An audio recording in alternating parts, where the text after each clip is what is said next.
Congress passed a 13-year commemoration of the war in Vietnam, funded at $65 million, and it got the blessing of President Obama. The U.S. dropped at least 2 million tons of bombs on the small, landlocked Southeast Asian country.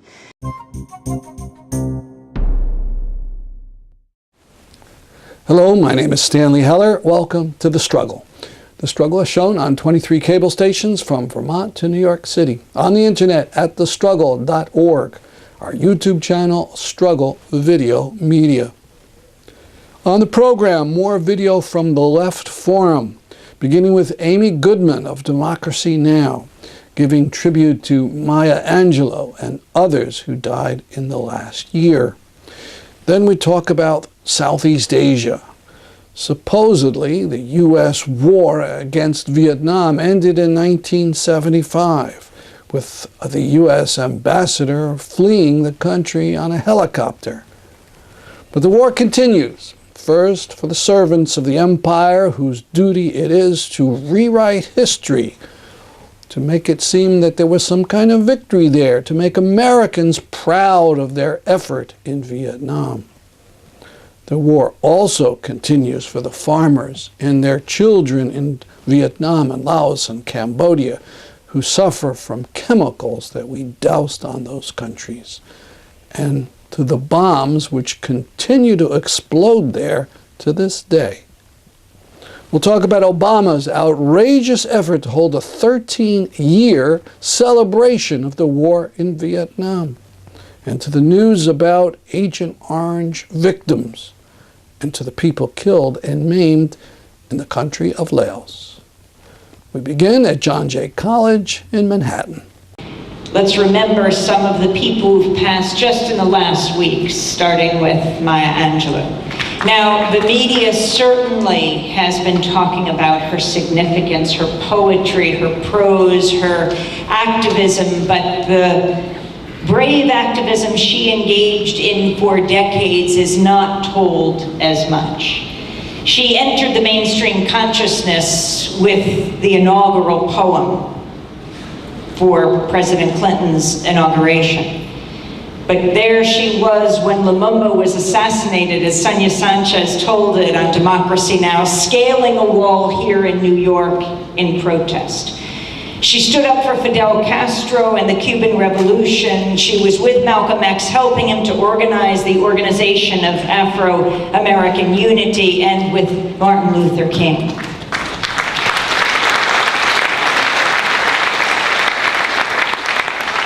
The histories of great leaders should not be whitewashed. And her bravery throughout her life. I was lucky enough, having grown up in Bayshore, Long Island, when, her work to this day is not allowed in certain libraries and schools because of her fierce prose around her own growing up and what took place, raped as a 7, 8-year-old child by her mother's boyfriend. He was murdered, and then she didn't speak for 5 years except to her brother. But I was lucky enough to get to see her. Unlike other libraries, our library on Long Island invited Maya Angelou to speak, and we went to this auditorium like it is here tonight. And I didn't know what to expect. I was a young teenager, and this woman came forward, and yes, she spoke, but she sang, she danced, and she made us gasp and cry and laugh. And she moved all of us, hundreds of us, black and white, together. What a remarkable woman she was, 86 years old when she died in North Carolina. And then there's other greats like William Worthy, a pioneering journalist whose name we all should know, who went to North Vietnam, he went to China, when he came back to the United States. John Foster Dulles, the Secretary of State, ensured that he did not get his passport for going to China, but he didn't care. He went to interview Fidel Castro in Cuba, and when he came back, they arrested him coming into the country But the Supreme Court said, no, you can't take away an American's passport, and so his conviction was overturned, and he kept on going, and he should be known by all journalists and everyone. And then in New York, there's our own Alambe Bragg from WBAI, who we just lost. His was the first program I heard on WBAI when I was just tuning in. As a young person, I heard Afrikaleidoscope, this great Pan-Africanist, and A.C. Bird of Pacific Radio in Washington, a great atomic veteran who organized atomic vets and was a leader in the Pacifica movement, and Robert Knight of WBAI. All of these voices, they continue to resonate. And I was just reminded of another remarkable woman, Mother Jones, with all of these people. We were driving in Illinois, headed to Bainport during the elections, the people who were protesting candidate Romney. And we saw this cemetery by itself, the only Union-owned cemetery in the country, called Mount Olive. And there, Mother Jones is buried, protected by two statues of coal miners on either side, and all of these stickers everywhere that people continue to put up, Union stickers and stickers of support and bumper stickers and messages, and well, you know what she said. And that's what we're going to be doing today and over the weekend. Pray for the dead and fight like hell for the living. Let's talk about what we're going to be. Now to an interview with Howard Machtinger and Susan Schnall, doing work about our Southeast Asia calamity. Howard, we're here at the Left Forum just before your workshop, and I want to talk to you about something you're doing called full disclosure. Could we get into that? Yes. In 2012, Congress passed a 13-year commemoration of the war in Vietnam, funded at $65 million, and it got the blessing of President Obama. And we in Veterans for Peace have a different take on the American war in Vietnam than the Pentagon, and we thought it was important to have a campaign that would stop this rewriting of history, because in Obama's declaration, for instance, he said he wanted to honor the valor and the courage of the soldiers, and he completely left out the fact that not just that 58,000 American soldiers were killed, but over 2 million Vietnamese civilians were killed. And he also made no mention of the powerful resistance both in the military, domestically in the U.S., and around the rest of the world to this war. So our campaign is going to highlight a series of 50th anniversaries, including the 50th anniversary of the Gulf of Tonkin, which is coming up this August. And of course, the Gulf of Tonkin led to it gave license to President Johnson to expand the war in a very big way. And it's For our younger viewers. Finish one thought. It's in a string of long line of what you would call casus belli to start wars, along with Remember the Maim and more recently Weapons of Mass Destruction, that turn out to be based on something false. For our younger viewers, what was that whole thing with the Gulf of Tonkin and Vietnam? Okay, so there was a destroyer in what some people call the South China Sea, which have been in the news lately, and in the Gulf of Tonkin, which is near the South China Sea, and it ran into some Vietnamese boats on August 2nd, and there was a firefight. Now, at the same time, the U.S. was sponsoring attacks on coastal areas in what we called North Vietnam, what they called the Democratic Republic of Vietnam. And so that incident happened. That was real. But what triggered the Gulf of Tonkin resolution, which led to the expansion of the war, was a so-called attack on August 4th, which almost everyone agrees now was a phantom attack and never happened. They had already written up a resolution to get Congress backing for the expansion of the war, so they trotted it out, and then the war expanded, and by the end of 1965, there were over 150,000 troops, American troops, in Vietnam.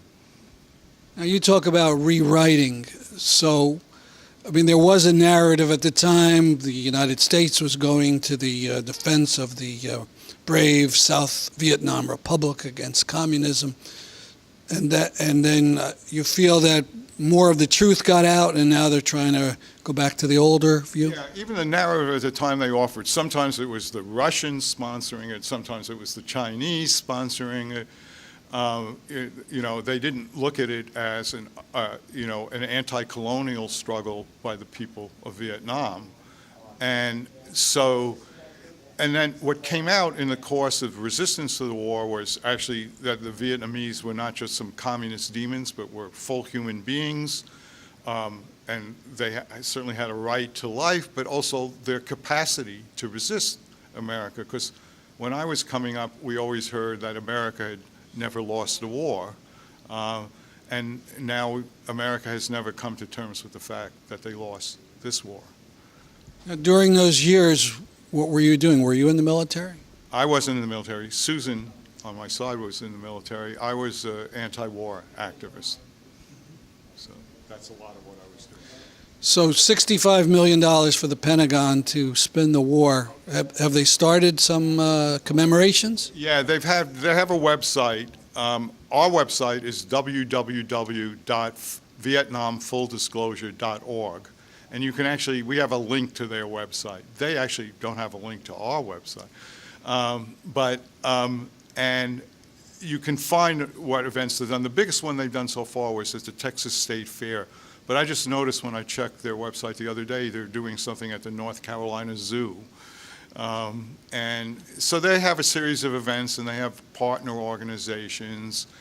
And, partially they're trafficking on the myth that the anti-war movement hated soldiers, and that, they're welcoming back the soldiers finally from the war. And the anti-war movement, saw the people in the military as victims of the war, and as pawns in a larger game. And so, there was not antagonism to the And a lot of the soldiers themselves turned against the war. There's a wonderful video called Sir No Sir, which describes unprecedented resistance in the military and among veterans. And this has almost totally been written out of the war. This resistance was to the point where Colonel Robert Heinel wrote an article for the Army Journal describing basically an out-of-control army. This resistance was very important, both in terms of if you don't have an army, it's hard to fight a war, and also when someone who fought in the war spoke against the war, it had a different level of power. And of course, the commemoration is going to talk about the valor of our troops, but the question of what happens to the Vietnamese, and Nick Turse has written a new book and saying that the famous My Lai massacre was not just some rare thing, but almost the pattern. Yeah, and kill anything that moves. Nick Turse, a lot of people have talked about this for many years, but he makes he discovered some new records, and there were lots and lots of massacres besides My Lai. And of course, there was a policy of disregard for human life, which lay at the root of this. And so, when you fight a war and you can't tell the difference between who the enemy is and who isn't the enemy, you end up killing a lot of civilians, among other things. And we should talk about the fact that it was not just the hand-to-hand combat, and the fact that the United States dropped tons and tons of bombs on Vietnam. In fact, dropped more bombs on Vietnam than it had used during the Second World War. But let's emphasize that, because that's incredible. Say that again? That the United States military used more bombs on Vietnam than it did during the Second World War. And I wanted to get into the issue of the use of the chemicals Agent Orange dioxin that were dropped particularly on South and Central Vietnam to destroy the vegetation, to destroy the food supply, and to force the Vietnamese to move into these American hamlets to get away from the bombing. was an armament that was used and signed into an act by President Kennedy in 1961. We used Agent Orange dioxin and Agent Purple and white and a number of other different colors. The Agent Orange particularly was devastating because it contained dioxin, which is one of the most dangerous chemicals known to humans. We dropped it, as I said, over South and Central Vietnam. The dioxin has stayed in the land and it continues to contaminate and poison the Vietnamese. Let me go back a step. So it was used, they called it a defoliant. It would supposedly get rid of the vegetation so you could see the enemy. Was that the idea? That was part of it, to destroy the vegetation. It also, as I said, it's been left in the ground, and at the time that we used it, sprayed the land from C-123s. There have been recent studies that have come out that identified that those soldiers that washed down the C-123s, as long as 10 years later after the defoliant was used, continue to have the same illnesses that have been correlated with exposure to Agent Orange dioxin and the development of 16, 18 different diseases, including recently heart problems, Parkinson's disease, various forms of lymphomas, respiratory problems, and diabetes type 2. What was the company that made that stuff? Dow, Monsanto, a number of different chemical companies. Does Dow still exist? If I recall, they sold out to somebody? To Monsanto. Again, the issue of the use of the defoliants, and we in Vietnam Agent Orange Relief Responsibility Campaign call it chemical warfare because it destroyed the land. It has caused different types of birth defects on second and third generation Vietnamese and Americans and the children of Americans. Currently, the United States government, through the Veterans Affairs, takes care of the children of female American veterans who are in Vietnam. It does not provide services for the children of male American veterans other than for the birth defect spina bifida. And we have done very little to assist the people in Vietnam to take care of those children and those adults who were sprayed directly. Let me go back a step. You were there. You were in what service? I was in the United States Navy. I was a nurse, and I worked at Oak Knoll Naval Hospital in Oakland, California. In 1969, I was court-martialed for my anti-war activities. Good. And I don't mean the court-martial was good. The anti-war activities were good. At the time, they said Agent Orange was harmless. Isn't that right? The government said that it was harmless, and the chemical companies said that it was harmless. But one of the developers of Agent Orange dioxin is a man by the name of John Constable, who did work on Agent Orange dioxin during his graduate years, and he went to the government and tried to prevent them from using it, saying that it was going to have harmful effects on the people and the land and animals years and years after it was used. What years did he try to do? The late 1960s, but it kind of fell on deaf ears. So it was used from 1961 through 1975. Primarily sprayed from the C-123s, but it was also sprayed around the perimeters of major military bases in Vietnam. There are 28 such hotspots in Vietnam. I also want to mention that it was sprayed from backpacks. The Agent Orange barrels, the reason that we call it Agent Orange is that the barrels were painted with an orange stripe, so it became known as Agent Orange. The barrels were used by soldiers to take showers in, to barbecue in.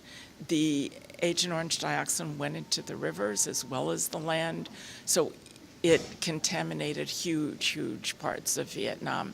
The group I work with, the Vietnam Agent Orange Relief Responsibility Campaign, is a group composed of American veterans, of social activists, and Vietnamese. We work very closely with VAVA, the Vietnamese Association for the Victims of Agent Orange. We are currently working on legislation that has been introduced to the House by Representative Barbara Lee. It's H.R. 2519, and what we are asking for is the provision of services for the children of American veterans who were in Vietnam, for the provision of services for Vietnamese Americans who have received virtually nothing from this government, who were considered to be American allies, for the Vietnamese who are sprayed directly for their children, and to clean up the land that remains contaminated today. There has been some money that's gone to the cleanup of Da Nang, a little bit to Bien Hoa, but as I said, there's 28 such contaminated hotspots that all were the site of American military bases in Vietnam. And if people want more information, what's the website? It's a Vietnam Agent Orange Relief and Responsibility campaign. So please contact us. Laos is a country few Americans heard of until we began pummeling it mercilessly as part of our Vietnam War. Courtesy of Democracy Now!, we'll hear about the continuing deaths and injuries caused by our cluster bombs. This is Democracy Now!, democracynow.org, The War and Peace Report. I'm Amy Goodman with Nermeen Sheikh. 50 years ago this month, the U.S. began raining down bombs on Laos in what would become the largest bombing campaign in history. From June 1964 to March 1973, the U.S. dropped at least 2 million tons of bombs on the small, landlocked Southeast Asian country. That's the equivalent of one plane load every 8 minutes, 24 hours a day for 9 years, more than were dropped on Germany and Japan during World War II. The deadly legacy of the Vietnam War lives on today in the form of unexploded cluster bombs, which had about a 30% failure rate when they were dropped from American planes over large swaths of Laos. Experts estimate that Laos is littered with as many as 80 million bombies, or bomblets, baseball-sized bombs found inside cluster bombs. Well, since the bombing stopped 4 decades ago, tens of thousands of people have been injured or killed as a result. Last year, Democracy Now! Spoke to Tumi Selampan, a bomb accident survivor and victim assistance advocate. He explained how a bomb exploded when he was an 8-year-old child collecting bamboo shoots. One day, I need to find some bamboo shoots to feed my family to make a soup. So, when I saw the bamboo shoots and I tried to dig in for bamboo shoots, after that, the bombing unexploded to me. What you call a bombie, like a bomblet exploded? Yes, because that time in my village or in that areas we have a lot of the bombing, and we don't know the bombing underground. And when we dig in for bamboo shoots, and they explode to me. Yeah, and it's good. I lost my left hand, and that time is very, very difficult for me to continue my life. For more on Laos, we go now to New Mexico Public Television in Albuquerque to speak with Karen Coates and Jerry Redfern, the co-authors of a remarkable new book called Eternal Harvest, The Legacy of American Bombs in Laos. They spent more than 7 years in Laos working on the book. Karen and Jerry, welcome to Democracy Now! Karen, let's begin with you. Why did you write this book? And talk about the significance of this month, the 50th anniversary of the largest, most significant, the largest bombing in history. Well, we were in the country in 2005 to work on an article for Archaeology magazine. And at that point, we'd been living in the region for several years. We'd visited Laos before. We knew the history as Americans, but we had no idea the extent of the problem until we were there that trip. And in about 2 weeks during that time, we had heard of more than 20 accidents around the region where we were.